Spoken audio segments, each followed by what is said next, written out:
Hi, everyone, and welcome. We're your hosts. I am Justin. And I'm Challee. This podcast is a space where we explore practical ways to nurture your mind, body, and spirit to create a happier and healthier life. The content of this podcast is intended for informational and educational purposes only. It is not a substitute for professional mental health advice, diagnosis, or treatment. Listening to this podcast does not establish a therapist-client relationship. If you are experiencing emotional distress or mental health concerns, please seek support from a licensed therapist or a qualified healthcare provider. Hi, everyone. Welcome back. Today, we have a fun topic. We want to address fight or flight mode and the long-term effects that this can have on your body. Yeah. So, as we're going through this, it's not going to be absolutely everything about it. This is just being able to kind of touch on the surface of it, to be able to think about how being in fight or flight can impact the way that we are going to be responding to people, the way that we're communicating, the way that it's going to impact our perception of things. So, starting out with some basics, being in fight or flight mode essentially impacts our nervous system, and it doesn't allow us to fully think with the best parts of our brain that are going to help us with resolving something or going to help us think something through and make an informed choice. It's the way that our brain goes into survival mode. So it makes very quick choices, and the fact that our brain is telling our body that we're in danger. We can't really think too well when we're in fight or flight mode. Does that make sense, do you think? Or can you think of any other way to be able to explain that? No, that makes sense to me. Okay.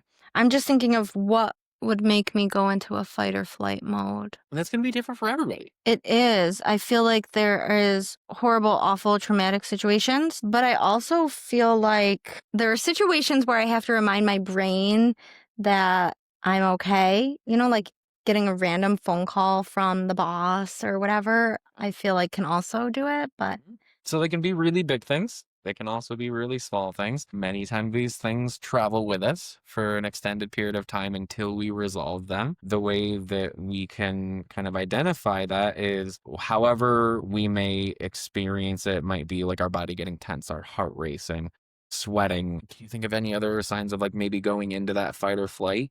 trouble completing a sentence, like forming a Ooh. full sentence. Getting flustered. Yes. It's also going to impact the way that we're thinking. We're going to make really, I don't want to say always irrational decisions because like sometimes they can work out, but it's going to be making really quick decisions, maybe not considering everything that's going into it. Because again, it doesn't allow our mind to access each part of our brain. So then we're just responding with the way that we would respond if there was a bear chasing after us. And that's what we're making decisions out of. That's going to allow us to make more informed decisions. Different ways that we can get our brain out of fight or flight is by repeating a mantra. This could be something as simple as I'm safe. Okay. It can be doing things to activate our vagus nerve, such as breathing and pulling down on our ear. It can be holding a piece of ice to be able to get us reconnected or grounded. It can be doing some different grounding techniques. Breathing can be a really big one because if we are breathing and we're paying attention to our breath, it takes it over from our subconscious. So we're able to be present. So different breathing activities, different things that can be grounding for us. I've seen one recently that you can splash water on your face, and that brings us kind of back to center. And that's where we're going to do our best thinking. Yep. Super sour candy. Oh, yes. That's what I always recommend, is to carry a few warheads around with you, because that'll kick you out of that, hopefully, out of that fight or flight mode. And with that, it's not always going to work perfectly every time. That's why it's so important to have different tools and some of those different coping skills. And you might not always be somewhere where you have sour candy, or you can squeeze a piece of ice or shove your face in some ice water. The things that we can do pretty much anywhere without anybody knowing is some breathing. Sometimes we can use a fidget or something that just gives us some comfort that can help get us out of that fight or flight mode also. How do you think it impacts the thinking? You work a lot with kiddos, so I'm sure that you see this often in the kids of them just making impulsive reactions. How do you think that impacts their thinking? I know it confuses them. A lot of times they'll look back and they'll be like, I don't know why I did that. And then we'll have to have the conversation of that was your survival mode. You went into survival mode, and that's the only explanation there was. And with thinking about that, many times when we're thinking in that part of our brain, it is that that's what worked for us in the past, that we were able to get out of danger, and that's what worked in the past. That doesn't mean that's what still has to work. So being able to take a step back and to think things through a little bit more, maybe we can have a better alternative or a better solution to this. And when we're just in fight or flight, we're not giving ourselves the ability to think about that. The reason that I really ask also with the kids is that's where a lot of these things really develop. It travels with us to adulthood. If we take a look back, many times some of the things that triggered us as a kid that maybe we didn't exactly know were triggers, now we can identify that, are the similar things that get us overwhelmed now. Oh my gosh, I had this happen. Yeah? Yes, because my husband is very loud. Like, he is an angel. He doesn't ever like yell at me, Mhm. but he yells when he's like, I don't know. Excited. Yeah, like Yeah. he talks loudly, and I don't talk loudly. So he sometimes will, if he's really excited about something, then he's telling me a story and his voice will get louder. And I actually had to work with my therapist about this because I would tell her that it would trigger me and confuse the hell out of my husband because he'd be telling me something and he'd be all excited or, like something made him mad at work and he's like venting and getting loud and nothing to do with me. And I would totally shut down. I would like start crying. I would start shaking. And he felt so bad. He's like, I'm not yelling at you. And I'm like, I know you're not yelling at me. I have no idea what is going on. And my therapist actually told me that that's your fight or flight. And then she told me about the sour candy or shoving my face in some ice water. Yeah. And that's how it shows up. And many times it's going to be that disconnect from our mind and body where logically in our brain, oh, I'm not in danger, like I'm okay. But our nervous system and our body is still reacting because at one point maybe we were. Being in chaos is something that then when we get older, no matter how hard we try to make sure that our environment is not chaotic, if we don't do that healing within ourselves to really let ourselves know that I am okay, I'm going to survive it, I'm not in danger. And it can be really simple as repeating those type of statements to ourselves. And then it can be as complex as doing some of those coping skills. So maybe it's a couple different things that we really have to take into consideration when we're doing this. And it's important to come back to our body and just to remember that in this moment, I'm safe, if that's the case. It feels awkward because Yeah. I did try it where I would look in the mirror and I'd be like, I am safe. I am safe. And I felt so weird, but it does help. Yeah. I was surprised. I was like, okay, because I can see myself saying it. I can hear Mhm. myself saying it. But it definitely linked back to some childhood memories of lots of yelling and screaming. And that was my response as a child. And it does take a lot of work to not have that. Yeah. What a great example, because I think that can be a super relatable one. Some of them are going to be maybe the more complex traumas that we're going to have to do some more digging. And that's what I mean when we're talking about it being more complex, is there's going to be some things that are not as surface level. But when we are able to look inside and think about, okay, what might this connect to when I was younger or could be last year? I know Mhm. for me, thinking about a different example, surviving a tornado, a natural disaster. I remember going to the store and it started raining pretty hard when I was in the store after the tornado had happened. It was like a year later. And then I came home and I was like, oh my goodness, like I felt really sick when I was in the store. I don't know what happened. And my husband was like, well, did it start raining when you were in the store? And I was like, yeah. Then it took me a second to process it and to have the insight that, oh, okay. So I had a physical reaction. My stomach got really upset. I got a little bit shaky. I felt myself become more anxious and have some racing thoughts. And it was because at one point in time, I wasn't safe when there was some rain and thunder. And my body remembered that. Even though, like, I can sit there and tell myself, oh, like, it's just rain. It's Mhm. going to be fine. Yeah, it's going to be. I love both of these examples because we both work in the field and it's literally our job to be able to identify this and maybe link it back to whatever and come up with coping skills. And we both needed someone else to help us with that. And I love that because it really humanizes therapists. Like, even therapists need therapy sometimes. And when you're in the fight or flight, when you're in that mode, you don't realize what's happening. So, a interesting thing about trauma is that when we experience it, our body stays at that level. Our body has taken that in as that was a danger. And until we resolve it, we're going to continue to have that reaction. Our body reacts to us being back in that same situation or a reminder of it. It doesn't mean that the only time that I'm going to have that experience is when an actual tornado is happening. It's going to be when it starts to rain and the wind starts to blow, because there was a point in time that my body didn't feel safe. And that's where having that insight, taking that step back to actually process it and remind our brain and our body that I did survive through it. There's certain things that we're still probably going to have some caution with, and that's okay, but it's probably going to reduce that huge feeling that Yeah. we're having, that sometimes it might get us to the point that we can't function. If we've been in survival mode for so long, it might impact the way that we're functioning day in and day out, because then everything kind of piles on and reminds us of a trigger, and it connects to something, and our body is just overwhelmed in general. Especially when we're thinking about the different environments that we're in. We can't control everything in our environments. If we're seeing that yelling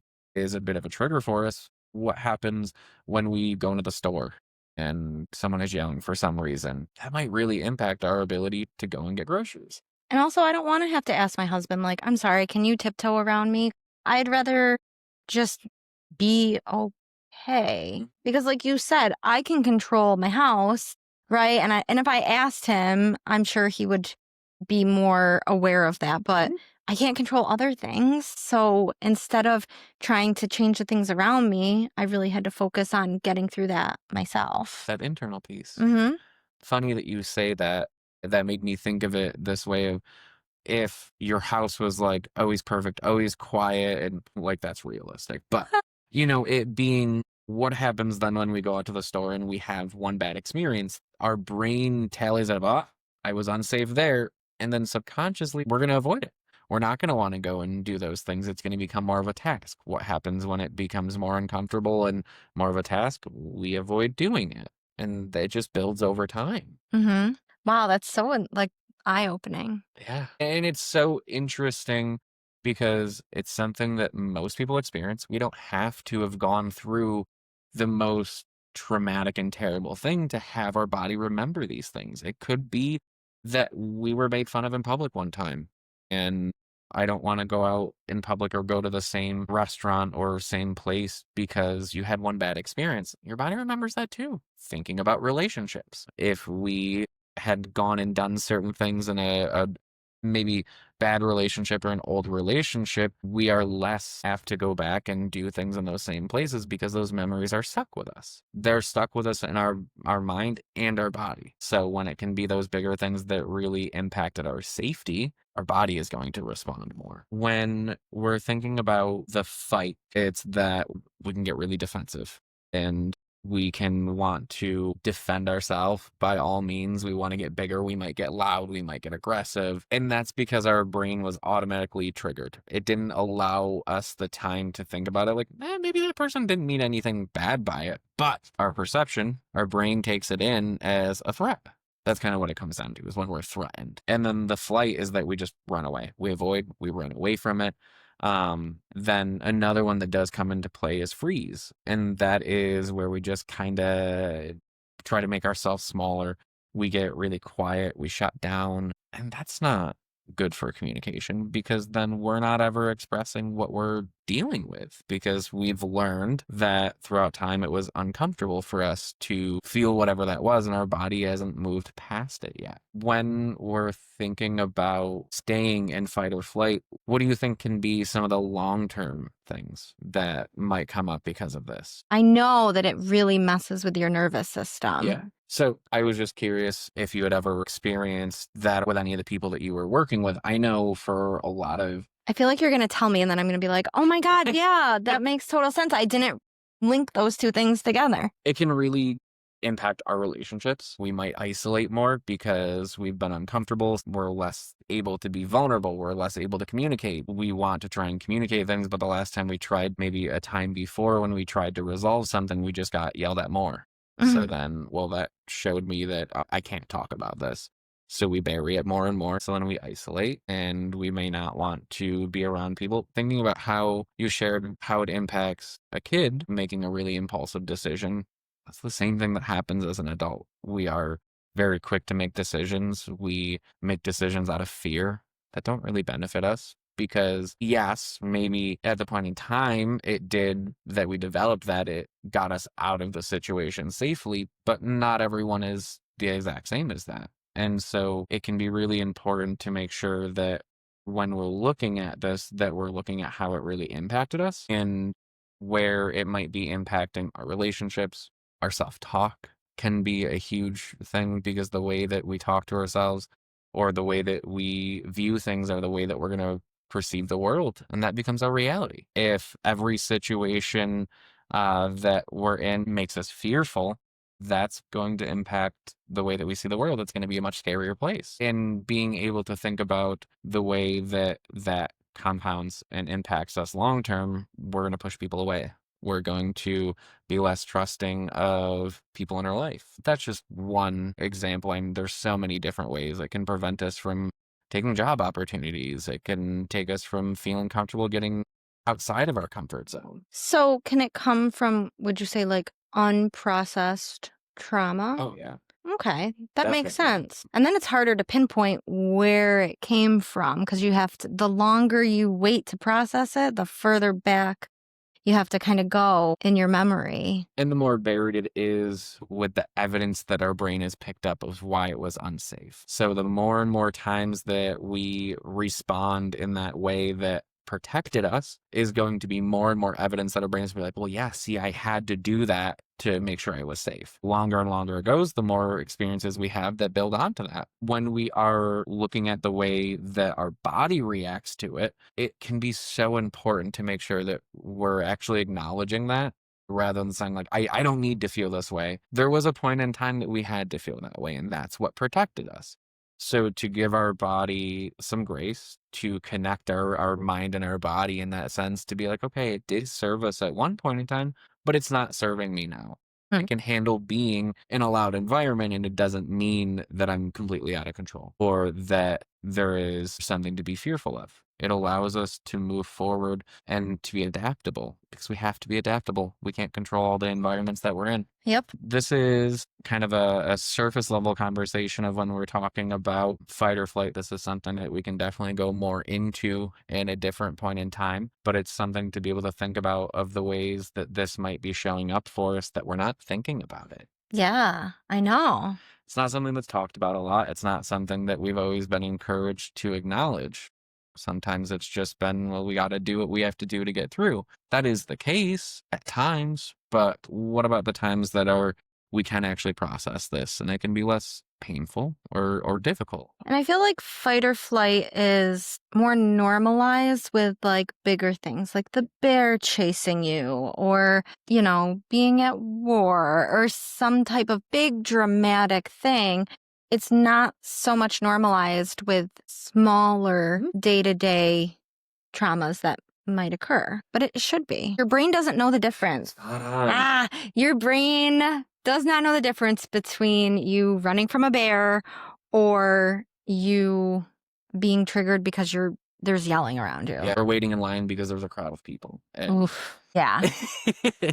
also the thought of big T and small t trauma that impact the brain and the body the same ways. The big T trauma being those big things: war, assault, the tornado, natural disasters, those type of really big things that people really are like, yeah, that's trauma. That makes sense. The small T things are the being talked down to, being bullied, having insecurity when it comes to food, shelter, clothing. Those are things that compound and they last with us until we're able to resolve that. And it will impact us even in ways that we're not even really seeing. Yeah, for sure. All right. Ooh, good talk. Good talk. Thank you so much for joining today. I want to hear if anyone else has anything to add because we did just kind of scratch at the surface. So any other questions or input or anything about fight or flight, big T, little T traumas? I think these are all things that we can move more into, and being able to get some lived experience can be so helpful with this as well of what people are going through. It is with it. fascinating to look at the different brain scans and activities of how the brain processes trauma and stuff. So Mhm. yeah, it's super interesting and enlightening. Yeah. All right. Thank you guys for joining today. Cool. Bye, guys.